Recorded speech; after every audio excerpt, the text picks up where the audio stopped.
अस्सलाम वालेकुम students, I am your course instructor हिरा।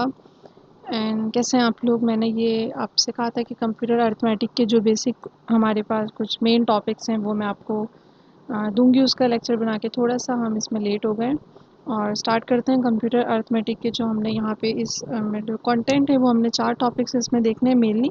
एक तो कुछ रूल्स हैं जो साइन, मैग्नीट्यूड, एडिशन, सब्ट्रैक्शन के आपको पता होंगे। अगेन हम इसको देख लेंगे। साइन, मैग्नीट्यूड एल्गोरिथम एक हम देखेंगे मल्टीप्लिकेशन का। देन हमारे पास बूथ एल्गोरिथम है फॉर मल्टीप्लिकेशन का। अब आप लोग ये सोच रहे होंगे कि 2 algorithm for the same task हम मल्टीप्लिकेशन के क्यों देख रहे हैं। बट नॉर्मली हमारे पास जो एल्गोरिथम यूज़ हो रहा है वो बूथ एल्गोरिथम यूज़ हो रहा है। बट स्टार्ट में हमारे पास साइन, मैग्नीट्यूड एल्गोरिथम था और जो बूथ एल्गोरिथम है वो पार्शियल जो प्रोडक्ट हम किया करते थे उसने उसको रिड्यूस कर दिया है।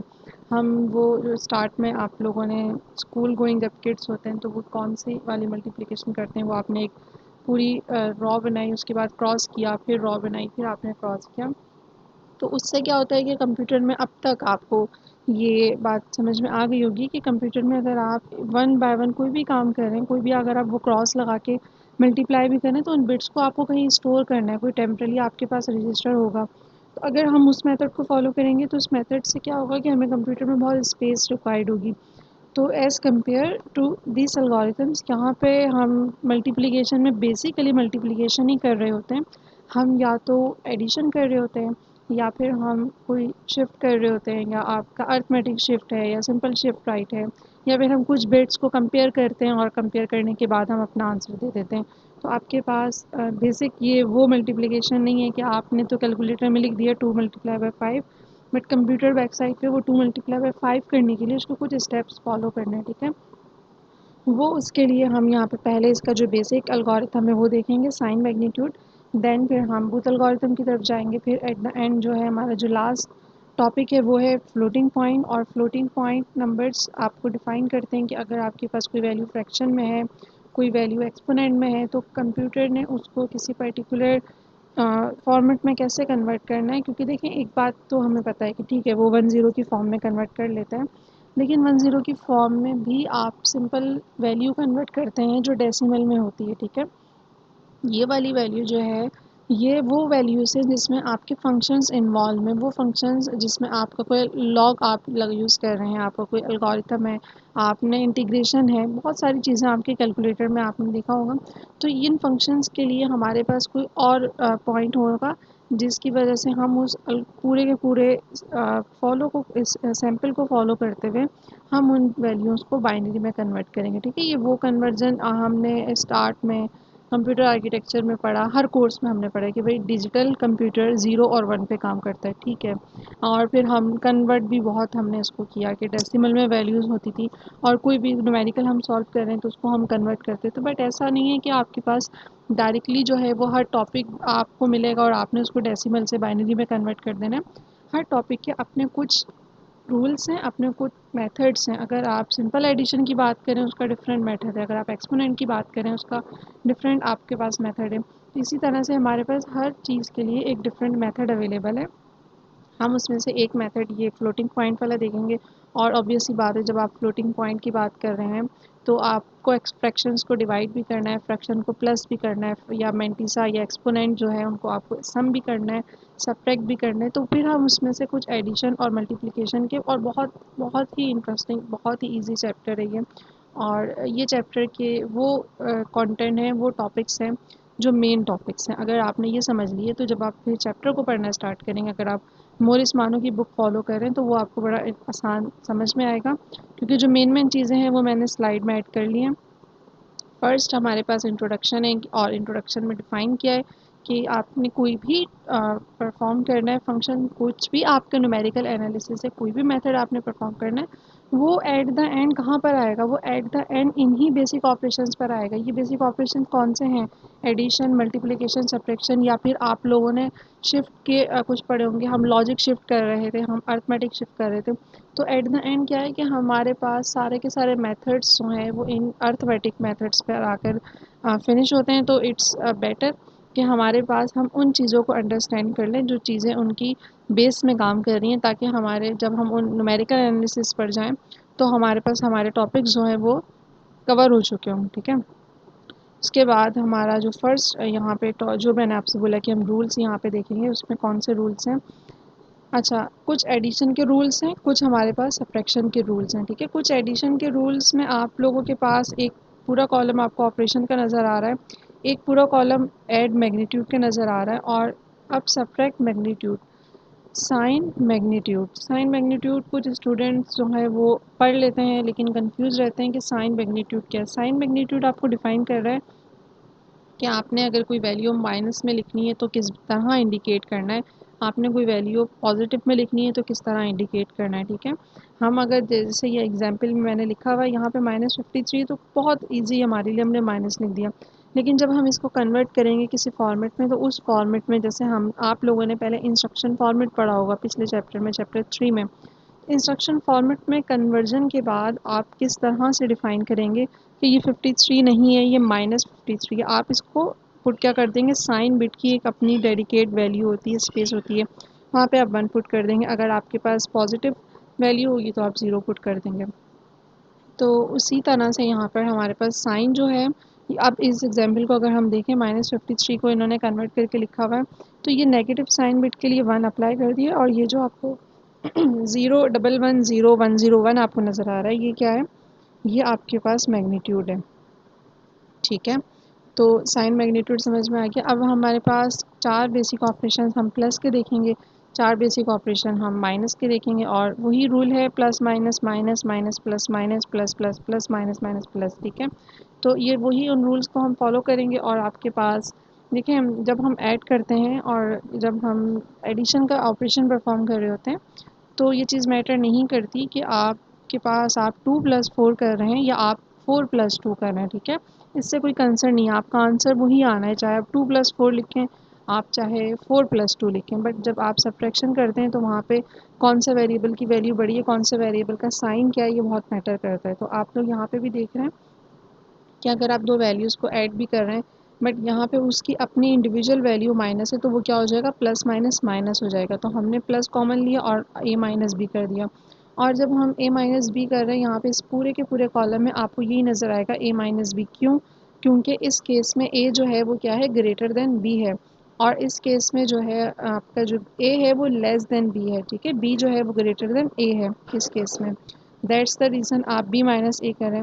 और यहाँ पर वो ऑपरेशन परफॉर्म हो रहा है जो हम प्लस माइनस करने के बाद जो चीज़ हम कॉमन ले रहे हैं वो हम बाहर लिख रहे हैं, और सिंपली हमने a - b लिख दिया, क्योंकि आपके पास 3 पॉसिबल है ना। अगर आप सब्ट्रैक्ट करते हैं तो या तो कोई वैल्यू, जो 2 वैल्यूज़ हैं जिनको आप सब्ट्रैक्ट कर रहे हैं, या तो वो वैल्यू 1 वैल्यू 2 से ग्रेटर हो सकती है, या वो वैल्यू 1 जो है वैल्यू 2 से लेस हो सकती है, या फिर आपके पास दोनों इक्वल हो सकती हैं, ठीक है।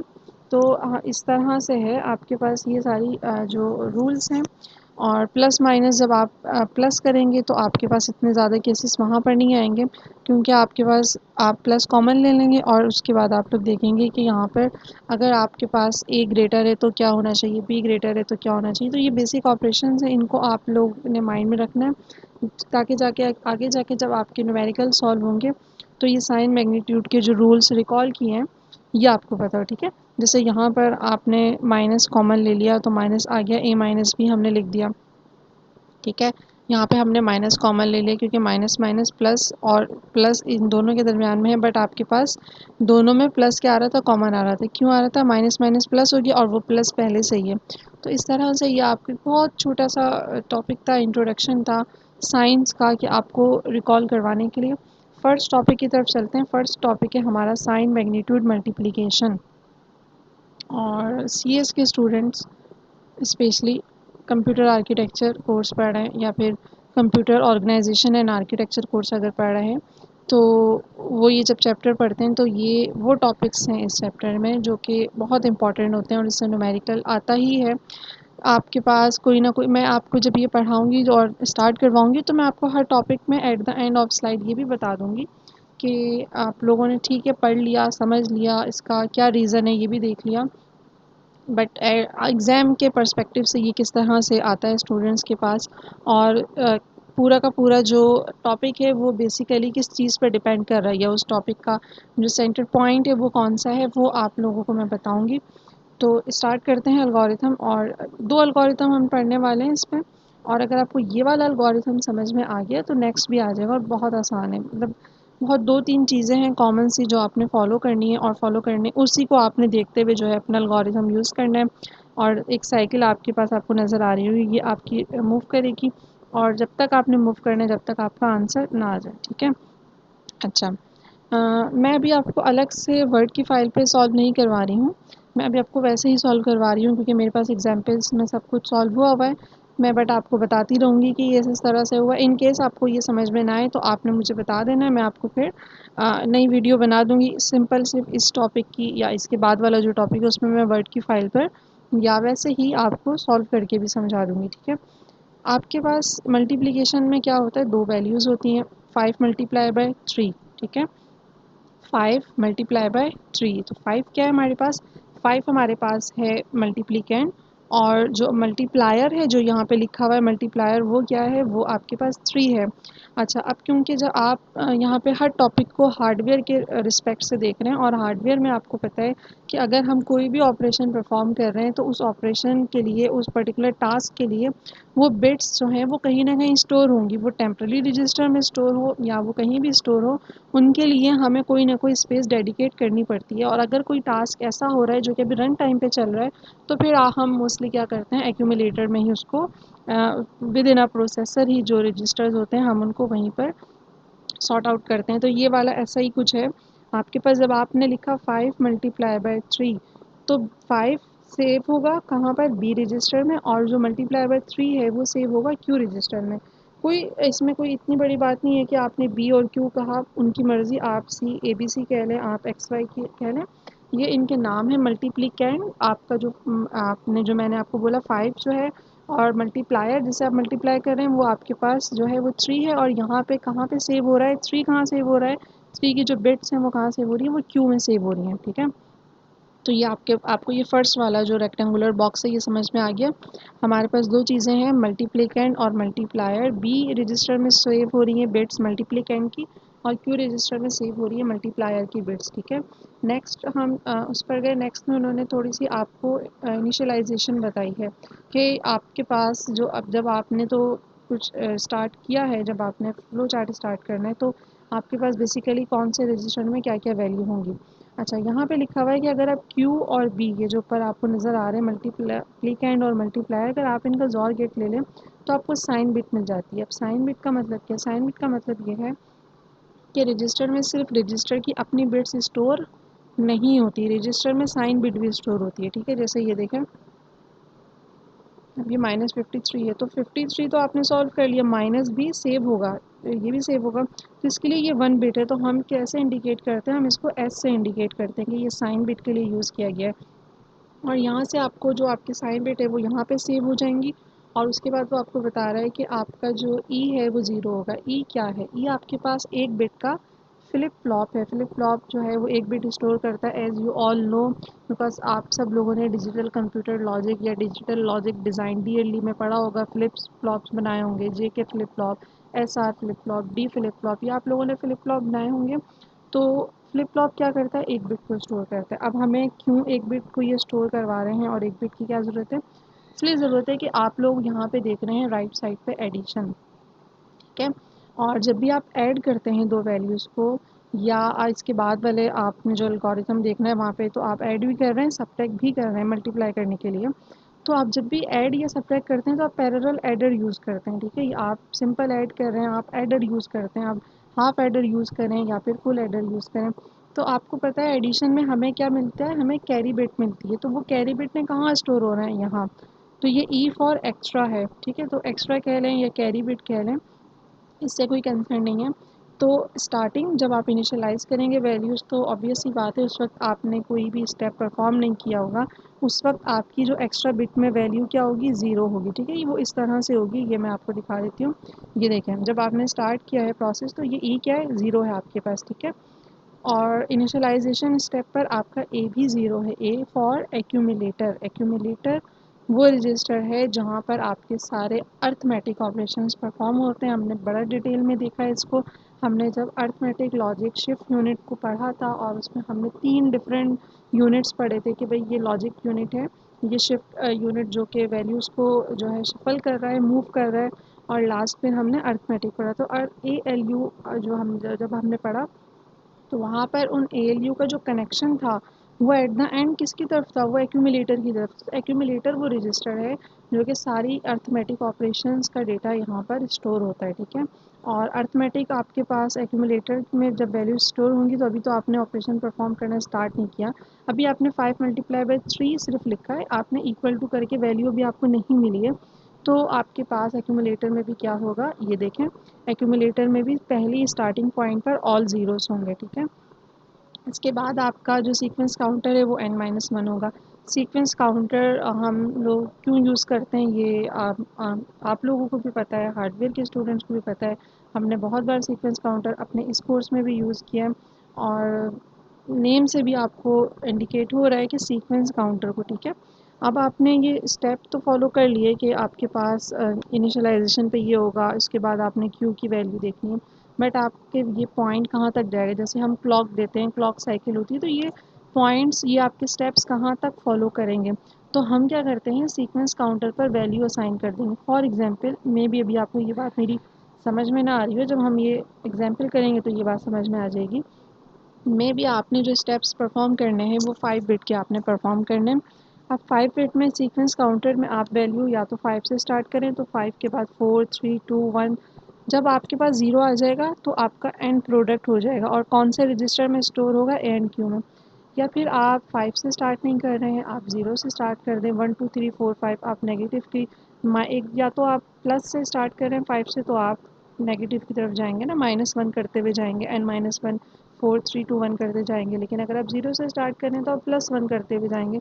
इससे कोई मसला नहीं है कि आप सीक्वेंस काउंटर को किसी भी उसमें स्टार्ट करें और वहीं से आपकी काउंटिंग स्टार्ट हो जाएगी, ठीक है।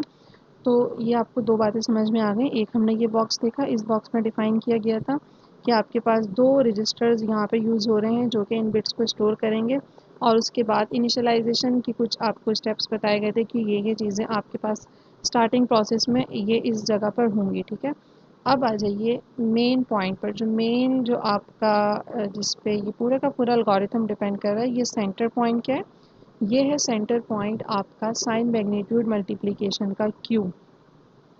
अच्छा, क्यों है ये इसलिए है क्यों, क्योंकि आपके पास 1 और 0, एक राइट साइड पे आपको 1 लिखा हुआ नज़र आ रहा है, लेफ़्ट साइड पर आपको क्यू। अगर 1 आएगा तो आप पहले ऐड करेंगे, किसको ऐड करेंगे, आप ऐड करेंगे एक्यूमुलेटर को और मल्टीप्लिकेंड को। ये आपका मल्टीप्लिकेंड आपको गिवन था। एक्यूमुलेटर आपने स्टार्ट 0 0 ट्रिपल 0 से करना है, जितने भी बिट्स हैं मतलब 0 से आपने एक्यूमुलेटर को स्टार्ट करना है या इनिशियलाइज़ करना है, और जब आप एडिशन का ऑपरेशन परफॉर्म कर लें तो आपने क्या करना है, शिफ्ट राइट करना है, ठीक है। और अगर आपके पास 1 नहीं आता, आपके पास 0 आता है, तो फिर आपने डायरेक्ट शिफ्ट राइट करना है, ठीक है। और फिर आप जाएंगे सीक्वेंस काउंटर की तरफ और कंपेयर करेंगे सीक्वेंस काउंटर की। अगर तो बिट आ रही है 0 तो आपका टास्क यहीं पे फिनिश हो गया। अगर आपके पास सीक्वेंस काउंटर नॉन ज़ीरो है तो आप अगेन कहाँ जाएंगे, क्यू पर, ठीक है। अच्छा, अब मेरी बात सुने, हम यहीं रुकें, और जो बूथ एल्गोरिथम हम पढ़ने वाले हैं वो बूथ एल्गोरिथम को मैं इस ज़रा सा बस आपको कंपेयर करके बता दूं, ताकि जब बूथ एल्गोरिथम आप पढ़ें तो वो आपको कोई बहुत डिफ़िकल्ट ना लगे, आपको ना लगे कि पता नहीं क्या हो रहा है। अगर आपको ये बातें समझ में आ गई हैं तो वो भी यही है। वहाँ पे क्या डिफरेंस है, वहाँ पे डिफरेंस ये है, यही मल्टीप्लिकेंड है, यही मल्टीप्लायर है, यही सारी चीज़ें इनिशियलाइज हो रही है। यहाँ पर 2 बिट है, Q0 Q-1। अब उनको आप Q1 Q2 कह लें, कुछ भी कह लें, लेकिन वो 2 वैल्यूज़ है, Q0 और N कह लें या Q×1 कह लें, ठीक है। वहाँ पर आपके यहाँ पे एक बिट थी, तो हमने 2 की पावर 1 यूज़ की, तो हमारी कितनी पॉसिबिलिटीज़ बनी, 2 पॉसिबिलिटीज़ बनी। वहाँ पे 2 बिट हैं, तो आप 2 की पावर 2 यूज़ करेंगे तो 4 पॉसिबिलिटीज़ बनेंगी, ठीक है। तो वहाँ पे इस तरह से एक बार आपके पास प्लस का ऑप्शन होगा, एक बार आपके पास सब्ट्रैक्ट का ऑप्शन होगा, एक बार आपके पास, 2 बार आपके पास डायरेक्ट अरिथमेटिक शिफ्ट राइट का ऑपरेशन होगा। मतलब ये पूरा का पूरा जो आपको एल्गोरिथम नज़र आ रहा है, ये डिपेंड कर रहा है, इसका जो सेंटर पॉइंट है क्यू है। क्यू को देखकर हम हर दफ़ा अपना स्टेप जो है वो स्टार्ट करेंगे। अगर क्यू 1 है तो हम 2 वैल्यूज़ को ऐड करके शिफ्ट राइट करके आंसर लिख देंगे और नेक्स्ट स्टेप की तरफ मूव करेंगे। अगर क्यू 0 है तो हम ऐड नहीं करेंगे, डायरेक्ट शिफ्ट राइट लिखेंगे, ठीक है। एग्जाम्पल देख लेते हैं। अच्छा, मैं आपको ये रिकमेंड करूँगी कि आप लोग बिल्कुल भी इस तरह से ना करें, आप लोग क्या करें, आप लोग लिखें वन बाय वन। पहले आप ये क्वेश्चन इसके जो कॉलम्स हैं वो बनाएं और फिर उसके बाद इसको देखकर आप लोगों ने खुद से सॉल्व करना है, ठीक है। और मल्टीप्लिकेंड और मल्टीप्लायर मैं आपको बता चुकी हूँ, गिवन होंगे। और ये जो a प्लस बी हो रहा है एक्यूमुलेटर आपको गिवन होगा, b आपको गिवन है, ठीक है। तो बेसिकली दो चीज़ें गिवन है, जैसे हमने आपको 5 मल्टीप्लाई बाय 3 दे दिया, आगे आपने स्टेप बाय स्टेप पूरा ये टेबल बनाकर सॉल्व करना है, ठीक है। अब टेबल में क्या है, अच्छा ये इस कॉलम में लिखा हुआ है कि ऑपरेशन कौन सा परफॉर्म हो रहा है, तो आप लिखें या नहीं लिखें कोई मैटर नहीं करता, लिख लें ताकि आपको भी याद रहे कि मैंने कौन सा जो है वो ऑपरेशन परफॉर्म किया था। एक बिट के लिए मैंने कहा था एक बिट का फ्लिप फ्लॉप यूज़ हो रहा है, तो ये ई है आपके पास, और ये आपके पास एक्यूमुलेटर है, क्यू आपके पास जो कि हम वहाँ पे यूज़ कर रहे थे एज अ मल्टीप्लायर, और ये सीक्वेंस काउंटर है, ठीक है। सीक्वेंस काउंटर इन्होंने क्या लिखा है 1 0 1, इसका मतलब क्या हुआ 1 और 4 5, तो 5 से स्टार्ट करें 5 4 3 2 1 0, जैसे ज़ीरो आया तो इट मीन्स कि ये आपका जो प्रोडक्ट है वो एंड हो चुका है, ठीक है। क्योंकि यही था ना फ्लो चार्ट में, ज़ीरो आ जाए तो क्या हो गया, प्रोडक्ट आपका एंड हो गया। चलें स्टार्ट करते हैं। ई आपके पास ज़ीरो है, ई आपके पास ज़ीरो है क्योंकि इनिशियलाइजेशन पे ज़ीरो था, एक्यूमुलेटर में कितनी बिट्स यूज़ हुई हैं। अच्छा अब ये आप मल्टीप्लिकेंड और मल्टीप्लायर जब आपको क्वेश्चन में गिवन होगा तो उसकी बिट्स को आपने काउंट कर लिया, कितने बिट्स हैं, 5 बिट्स हैं, इट मीन्स कि एक्यूमुलेटर में भी 5 बिट्स होंगे। और ये मल्टीप्लायर है क्यू, ये देखें ये मल्टीप्लायर था क्यू, और ये भी आपको गिवन था, आपने ये यहाँ पे लिखा, सीक्वेंस काउंटर को आपने 5 लिख दिया। अब आप लोग सॉल्व करेंगे, स्टार्ट करना फर्स्ट स्टेप। फर्स्ट स्टेप क्या है, फर्स्ट स्टेप हमें ऐसे पता चलेगा कि आपने क्यू को चेक करना है। जब आपने क्यू को चेक किया तो आपने देखा कि यहाँ पे लास्ट बिट क्या आ रही है, हमेशा लास्ट बिट चेक करेंगे राइट साइड से टूवर्ड्स सीक्वेंस काउंटर जो आपके पास वैल्यूज़ आ रही हैं। जब आपने वन चेक किया तो वन में आपकी जो यहाँ पे आंसर लिखा हुआ है, वन में क्या लिखा हुआ है, a plus B then shift right करें, तो आप यहाँ गए और यहाँ जाने के बाद आपने कहा कि वन क्योंकि आ चुका है तो मेरा नेक्स्ट स्टेप क्या होगा, a plus B, B question में गिवन था, ए एक्यूमुलेटर की ऑल बिट्स आपने फर्स्ट स्टेप में ज़ीरो रखी थी, तो आपने उन्हीं को काउंट करना है, आपने ए प्लस बी करके यहाँ लिख दिया, ये ए प्लस बी होकर आंसर लिखा हुआ। अच्छा जी, यहाँ पर कुछ नहीं लिखा हुआ बट आप लोगों ने क्या करना है, लिख लें तो बेटर है, 100 दोबारा लिख दीजिएगा, कोई मसला नहीं, ठीक है। यहाँ पे भी आप दोबारा लिख दें क्योंकि आपका एक स्टेप, ये भी फिफ्थ स्टेप ही चल रहा है, एक स्टेप कब तक ख़त्म नहीं होगा, जब तक आप ऐड करके शिफ्ट राइट ना कर दें। अभी हमने ऐड किया है, शिफ्ट राइट नहीं किया, ठीक है। उसके बाद आपने क्या करना है, आपने करना है शिफ्ट राइट। शिफ्ट राइट के लिए आपने क्या किया, ये ज़ीरो राइट साइड पे शिफ्ट हो गया क्योंकि आपने जब ऐड किया तो कैरी बिट कोई नहीं आई ना, एक्स्ट्रा बिट नहीं आई, तो ये ज़ीरो ही है, ये ज़ीरो राइट साइड पे शिफ्ट हो गया, वन यहाँ आ गया, ज़ीरो वन, मतलब सब के सारी जो बिट्स हैं वो टूवर्ड्स राइट मूव हो गई, ठीक है। ये वाला वन यहाँ आ गया, फिर ये वन, फिर 001, फिर ये वन, और ये तो वैल्यू है आपके पास सीक्वेंस काउंटर की, बात समझ में आ रही है। ये आपके पास ऊपर क्यों देखें क्या है, नीचे क्यों क्या देखें क्या है, डिफरेंट है। क्यों डिफरेंट है, क्योंकि इस पूरी लाइन में शिफ्ट राइट का ऑपरेशन परफॉर्म हुआ है, ठीक है। नेक्स्ट चलते हैं, नेक्स्ट अगेन हमने वन को देखा क्योंकि वन ही हमारा ये वाला जो कॉलम है ना भाई, ये आपका क्यू वाला, ये आपका सेंटर पॉइंट है, इसी पर आपका पूरा का पूरा एल्गोरिथम सॉल्व हो रहा है। हर बार इसकी राइट साइड की लास्ट बिट चेक करेंगे, और अगर बूथ एल्गोरिथम है तो हर बार q और q माइनस वन की दो बिट्स को चेक करेंगे, ठीक है। जब आपने अगेन चेक किया तो अगेन आपको लास्ट पे क्या मिला, वन, इट मीन्स कि अगेन आपने ऐड करना है, फिर आपने शिफ्ट राइट करना है, फिर आपने नेक्स्ट स्टेप की तरफ जाना है। अब आपने अगेन, अच्छा जब ऐड करेंगे तो बी तो आप हर बार यहाँ से लेंगे, ए क्या होगा एक्यूमुलेटर में जो भी उस टाइम रन टाइम पे वैल्यू होगी उसी को ऐड करेंगे, दोबारा से ऊपर नहीं जाएंगे, ठीक है। जो भी रन टाइम पे वैल्यू होगी, तो आपकी ये वैल्यू थी न 0 10 11, आपने इसके साथ क्या ऐड कर दिया, आपने इसके साथ बी ऐड कर दिया, तो बी क्या था 10 1 1, ये देखेंगे लिखा हुआ 10 1 1 आपने ऐड किया, ऐड करने के बाद कैरी में क्या आ गया, वन। अब मैं बता देती हूँ, ऐसे तो आप लोगों को होगा पता ही होगा, लेकिन मैं भी इन केस आप लोग अगर भूल रहे हैं तो मैं अगेन आपको बता देती हूँ। 1 + 0 1, 1 + 1 0, 1 कैरी चला गया, 1 + 1 0, 1 कैरी चला गया, 1 प्लस जो आपके पास यहाँ पे 1 आ गया, 0 + 0 1 + 0 1, ठीक है। और ये कैरी वाला 1 आपका चल रहा था, तो आपकी जो है ई में एक्स्ट्रा बिट जो थी उसमें 1 आ गया, क्योंकि जब हमने 1 + 1 किया तो यहाँ से हमारा कैरी स्टार्ट हो गया था सेकंड वाले कॉलम से। अच्छा जी, अब हमने इसको अगेन ऐड किया, ऐड करने के बाद हम नेक्स्ट स्टेप पर नहीं जाएंगे, जब तक हम शिफ्ट राइट वाला ऑपरेशन ना देख लें, ठीक है। हमने शिफ्ट राइट वाला टास्क परफॉर्म किया और परफॉर्म करने के बाद शिफ्ट राइट, आप आई होप सो आप लोगों को समझ में आ गया होगा। ये देखें, ये 1 ज़ाहिर है ई फर्स्ट कॉलम है तो ई से ही स्टार्ट करेंगे। 1 यहाँ पर आ गया, उसके बाद ये 3 ज़ीरो आ गए, फिर ये आपके पास 1 आ गया। लास्ट वाली बिट क्या हो चुकी है, डिस्कार्ड हो चुकी है। फिर ये ज़ीरो यहाँ पर आ गया, 1 1 00 यहाँ पर आ गया, और ये आपके सीक्वेंस काउंटर की वैल्यू है। अब हमने नेक्स्ट स्टेप पे जाना है, लेकिन नेक्स्ट स्टेप तो पे उसी वक्त हम जाएंगे जब हम पिछले स्टेप की क्यू वाली वैल्यू को देखेंगे। पिछले स्टेप में क्यू वाली वैल्यू क्या आ रही है, 0 आ रही है। इसका मतलब ये हुआ कि इस बार हमें शिफ्ट राइट करना है, सिंपल इज़ दैट, हमें कोई एडिशन नहीं करना है। तो हमने शिफ्ट राइट कर दिया, इस पूरी की पूरी लाइन में शिफ्ट राइट हुआ है, और मैं आपको 1-2 बार शिफ्ट राइट बता चुकी हूँ। आपने इसको खुद से सॉल्व करना है, आपको समझ में आ जाएगा, ठीक है। फिर आपके पास अगेन 0 आया तो आपने अगेन शिफ्ट राइट कर लिया।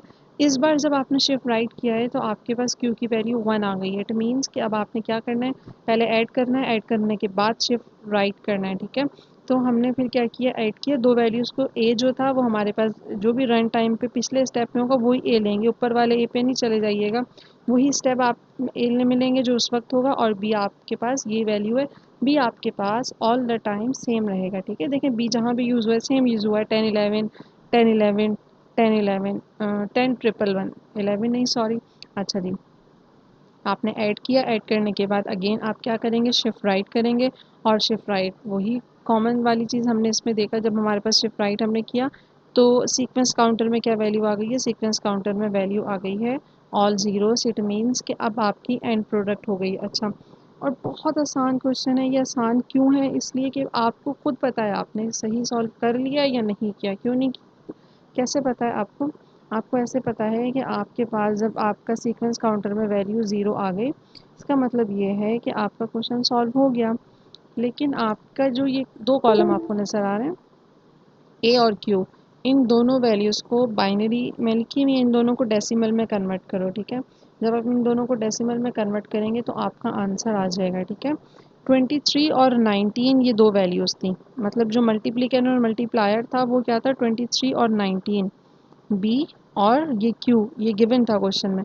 अब ये जब इसको आप बाइनरी में कन्वर्ट करेंगे ना तो इसका आंसर आना चाहिए 437, ठीक है। सिंपल मल्टीप्लाई, कुछ नहीं, आपने मल्टीप्लाई किया 23 मल्टीप्लाई बाय 19 तो आपका आंसर आया 437। 437 में अगर ये डेसिमल में कन्वर्ट हो गया है तो इट मीन्स कि आपने सही सॉल्व किया है, ठीक है।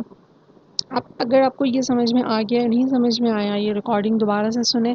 अगर समझ में आ गया तो बूथ एल्गोरिथम आपके लिए बहुत आसान है।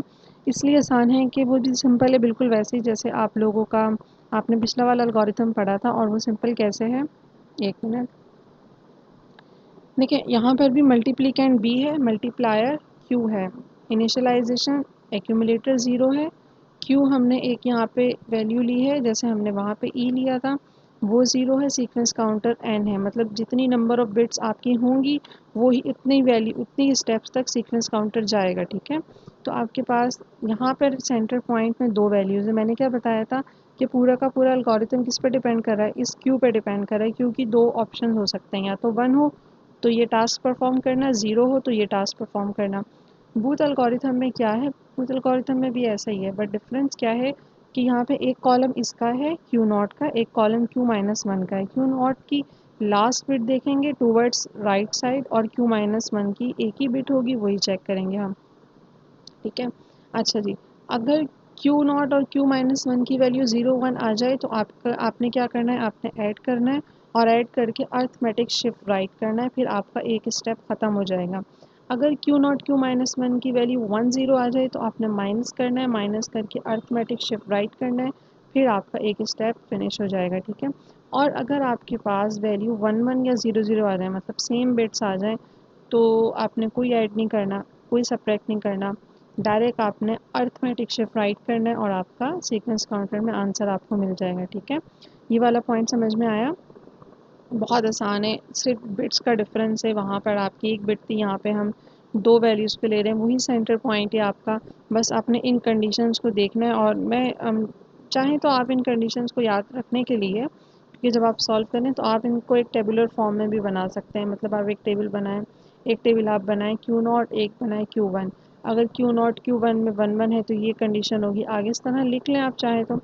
अच्छा जी, अब मैं आपको ये मेरे पास सॉल्व हुआ हुआ है, मैं इसी से ये बता रही हूँ यहाँ पर कि यहाँ पे आपकी अगेन वही पॉइंट कि इनिशियली आपकी वैल्यूज़ क्या होंगी, ज़ीरो होंगी, ठीक है। इनिशियल एक्यूमुलेटर ज़ीरो, ये आपका मल्टीप्लायर था जो गिवन था क्वेश्चन। दो चीज़ें गिवन है क्वेश्चन में। क्वेश्चन में आपके पास क्या गिवन है, क्वेश्चन में आपके पास मल्टीप्लिकेंट गिवन है और आपके पास मल्टीप्लायर गिवन है। और मल्टीप्लिकेंट हमारे पास क्या था, क्यू था, और सेकंड चीज़ जो हमें गिवन है वो है मल्टीप्लायर, और मल्टीप्लायर है बी।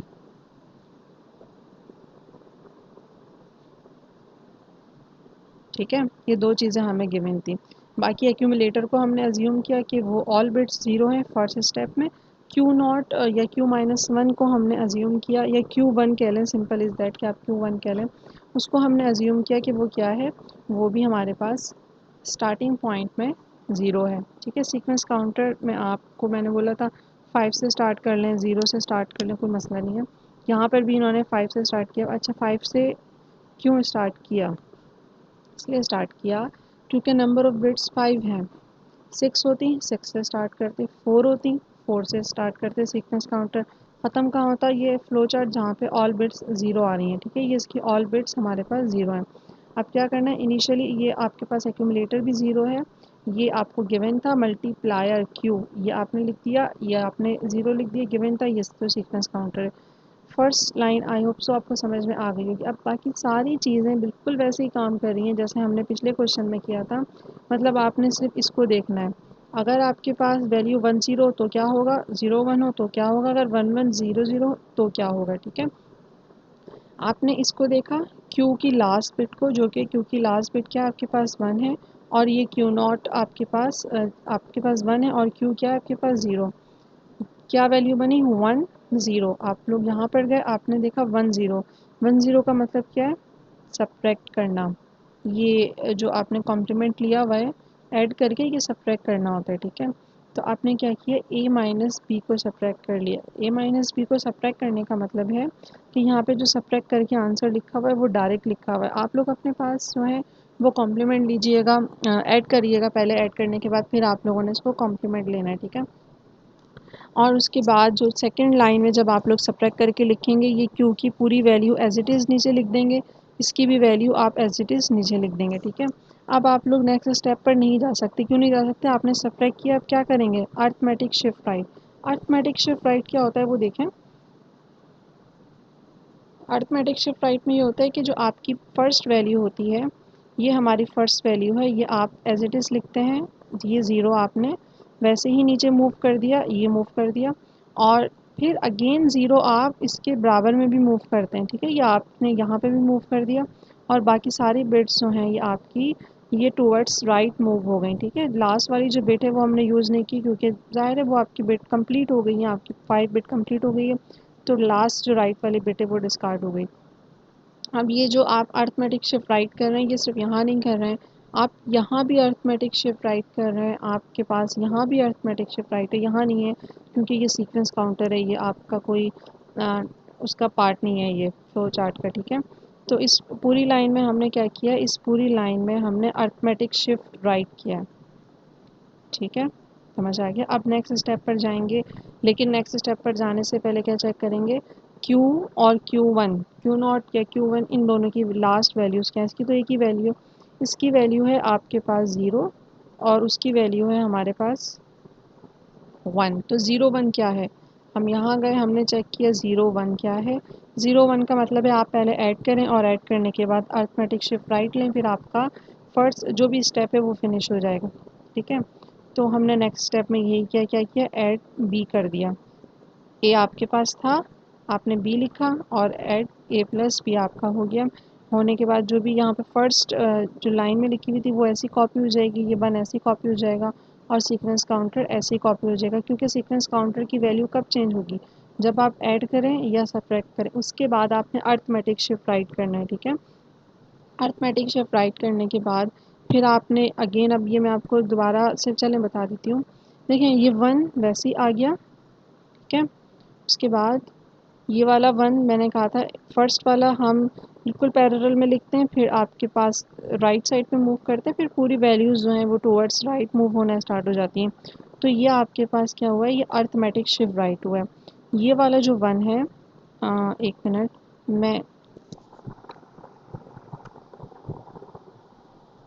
मैं इसको कोई और कलर करूँ ताकि आप लोग इसको, ये जो वन है ये यहाँ शिफ्ट हो गया, ठीक है। इस तरह से ये ऊपर वाली लाइन में जो वैल्यूज़ होंगी वो इस तरह से शिफ्ट होंगी। अर्थमेटिक शिफ्ट राइट कर रहे हैं ना आप, तो पूरी लाइन में अर्थमेटिक, पूरी रॉ में arithmetic shift write operation perform होगा, ठीक है। अच्छा जी, फिर आप लोगों ने जब अर्थमेटिक शिफ्ट राइट कर लिया तो अगेन कौन से बिट्स को मैच किया, Q0 और Q1 की आपने बिट्स को मैच किया, और आपको क्या वैल्यू मिली, 10 10। आप देखने यहाँ गए तो आपको पता चला 10 का मतलब होता है सब्ट्रैक्ट करना, ठीक है। तो आपने नेक्स्ट लाइन में सब्ट्रैक्ट का ऑपरेशन परफॉर्म किया, और सब्ट्रैक्ट का ये रहा, सब्ट्रैक्ट का ऑपरेशन परफॉर्म करने के बाद आपने जो बाकी इस एक्यूमुलेटर में चेंज आया है सब्ट्रैक्ट करने के बाद, Q वैसे ही लिखा जाएगा, Q1 भी वैसे लिखा जाएगा, सीक्वेंस काउंटर भी वैसे लिखा जाएगा, क्योंकि सीक्वेंस काउंटर उस वक्त डिक्रीज होगा जब आप अर्थमेटिक शिफ्ट राइट भी कर लें, ठीक है। देन आपने क्या किया, arithmetic shift write operation perform किया। अब आप क्या चेक करेंगे, यहाँ पे वन बने तो क्या ऑपरेशन होगा, नहीं, क्यों, क्योंकि सीक्वेंस काउंटर क्या हो चुका है, ज़ीरो। तो आप अगेन ये भी बिल्कुल वैसे ही है जैसे वहाँ पर था, आपने इनको कन्वर्ट कर लेना है डेसिमल में, और जो आपकी वैल्यूज़ बनेंगी वो यहाँ पर आप लोग लिख देंगे कि आपके पास ए मल्टीप्लिकेंड और मल्टीप्लायर गिवन था, सिंपल आप दोनों को मल्टीप्लाई करेंगे, जो आंसर आएगा उसको आपने यहाँ पे कन्वर्ट कर लेना है बाइनरी में, या इस बाइनरी को डेसिमल में कन्वर्ट कर लेना है, आप लोगों का आंसर आ जाएगा, ठीक है। और अगर फिर भी समझ में ना आए तो मुझे बताइएगा, मैं वर्ड की फ़ाइल पे one by one column by column आपको समझा दूँगी। ये लास्ट टॉपिक है हमारा, बहुत छोटा सा टॉपिक है, इसको देख लेते हैं कि फ्लोटिंग पॉइंट को हमने किस तरह से जो है वो कन्वर्ट हो रहा है, इसका पूरा स्टेप है, ये मैंने आप लोगों को सॉल्व करके एक दफ़ा बताया था, इसलिए मैं अभी जो है वो उस मेथड से सॉल्व नहीं करूँगी, सिंपली जो है वो रिकॉल करवा दूँगी, क्योंकि स्लाइड आप लोगों के पास है, आप लोग आंसर्स मैच कर लेंगे। तो बेसिकली IEEE के जो हैं वो काफ़ी सारे फॉर्मेट है, 8 बिट का फॉर्मेट है, 16 बिट का फॉर्मेट है, 32 बिट का फॉर्मेट है, 64 बिट का फॉर्मेट है। मोस्टली जो यूज़ होते हैं वो 32 और 64 बिट यूज़ होते हैं। अगर आप 32 बिट की बात कर रहे हैं तो वो सिंगल प्रीसाइज़ है, और अगर आप डबल प्रीसाइज़ की बात कर रहे हैं तो वो 64 बिट है, ठीक है। फॉर्मेट इसका बिल्कुल वैसे ही जैसे हमने इंस्ट्रक्शंस फॉर्मेट में पढ़ा था कि ये साइन बिट है 1 बिट, एक्सपोनेंट के लिए कितने बिट डेडिकेट किए 8 बिट्स, फ्रैक्शन के लिए 23, इन सबको सम करेंगे तो आंसर बन जाएगा 32। बिल्कुल वैसे ही यहाँ पर फ्रैक्शन आपके पास 52 का है, एक्सपोनेंट 11 का है, साइन आपके पास 1 बिट है, और स्पेशली अगर आप इसको अलग से डिफाइन करें तो sign 1 bit, exponent 8 bit, mantissa या फिर फ्रैक्शन 23 बिट, ठीक है। वही वाला जो मैंने आपको बताया था कि अगर हमें फ्रैक्शन में कोई वैल्यू गिवन है उसको हम किस तरह से एक फॉर्मेट में कन्वर्ट करेंगे, उसका क्या फॉर्मेट होगा, क्या स्टैंडर्ड होगा। ये नहीं है कि जो भी वैल्यू मिले उसको आपने डायरेक्ट बाइनरी में कन्वर्ट कर देना है, कि कंप्यूटर तो डिजिटल पे काम करता है, तो हर मेथड के अपने कन्वर्जन के स्टेप्स और स्टैंडर्ड्स हैं। तो ये आपके पास इस वैल्यू को हम किस तरह से कन्वर्ट करेंगे, 176.375, 176 को पहले आपने बाइनरी में कन्वर्ट किया, फिर आपने 0.375 को बाइनरी, वो वाला वही वाला मेथड आपने फॉलो करना है, वो जो 0.375 मल्टीप्लाई बाई 2 होता है, फिर 2 के बाद पॉइंट जो होता है उसको मल्टीप्लाई दोबारा करते हैं, और पॉइंट से पहले जो वैल्यू आती है उसको हम बॉक्स में लिख लेते हैं, फिर नेक्स्ट स्टेप पे जाते हैं, वहाँ तक जाते हैं जहाँ तक आपकी वैल्यूज़ रिपीट ना हो जाए, या फिर आपको कोई ऐसा आंसर मिल जाए जिसमें आपकी वैल्यू आ जाए 1.0। 1.0 में आप 1 को तो यूज़ नहीं करेंगे, 0 को यूज़ करेंगे, लेकिन अगर आपने 0 मल्टीप्लाई बाई 2 किया तो बाय डिफ़ॉल्ट 0 मल्टीप्लाई बाई 2 में आपका आंसर 0 आएगा, और फिर कंटिन्यूअसली आपका आंसर 0 ही आता जाएगा, तो आपने ऐसी कंडीशन में जाके स्टॉप कर देना है, ठीक है। अच्छा जी, तो फॉर्मेट क्या था, फॉर्मेट था कि साइन, हमारे पास एक साइन की बिट है जो कि 1 बिट है, एक हमारे पास एक्सपोनेंट है जो कि डिफ़ाइन कर रहा है कि आपकी कितनी बिट्स हैं, 8 बिट है, और यहाँ पर मेंटिसा है, या फिर हम इसको फ्रैक्शन कहेंगे, ये फ्रैक्शन आपका यूज़ हो रहा है, ठीक है। 1, 8 और 23 इन सबको सम करेंगे 32 बिट बन जाएगा, ठीक है। होगा कैसे सॉल्व, मैं लिख देती हूँ, वैसे तो हमने किया हुआ। अच्छा, इसके 3 स्टेप्स हैं। फर्स्ट स्टेप इसका है बाइनरी कन्वर्जन, जो भी आपको वैल्यू गिवन होगी पॉइंट से पहले भी पॉइंट के बाद भी उसको आपने बाइनरी में कन्वर्ट करना है। सेकंड स्टेप है आपके पास कि कन्वर्ट टू नॉर्मलाइज्ड फॉर्म। ठीक है, नॉर्मलाइज्ड जो फॉर्म जो है वो फॉर्म होती है जहाँ पे फर्स्ट आपने वन के एक डिजिट के बाद आपका पॉइंट हो, और सेकंड चीज़ कि वहाँ पे नॉन ज़ीरो वैल्यू होनी चाहिए। ठीक है, नॉर्मलाइज्ड फॉर्म के बाद लास्ट स्टेप क्या है? लास्ट स्टेप है कि आपका जो भी आंसर होगा इसमें आपने उसकी बिट्स को जो है वो काउंट करना है, क्योंकि नॉर्मलाइज बनाते हुए आप बिट्स को शफ़ल करेंगे। 3 बिट को शफ़ल किया तो 10 की पावर 2 आ जाएगी। 2 बिट को शफ़ल की, क्योंकि नॉर्मलाइज़ फॉर्म का मेथड ही यही है ना, आप क्या बिट्स को शफ़ल करते हैं। और अगर आपने जितने भी बिट्स को शफ़ल किया आपने 10 की पावर लिख दी। अब 10 की पावर लिखने के बाद क्या होगा कि आपने इसको कन्वर्ट करना है। कोई बिट्स आप 10 की मैं आपको बता देती हूँ, ये इस तरह से आपके पास कुछ वैल्यूज़ आ जाएंगी।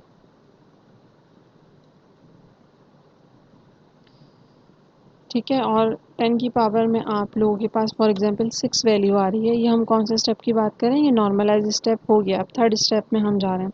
अब ये वैल्यू आ रही है, ये क्या है? ये आपके पास 10 की पावर 6 है। तो इट मीन्स कि अगर आप 32 बिट की बात कर रहे हैं तो आपने 6 प्लस 127 करना है।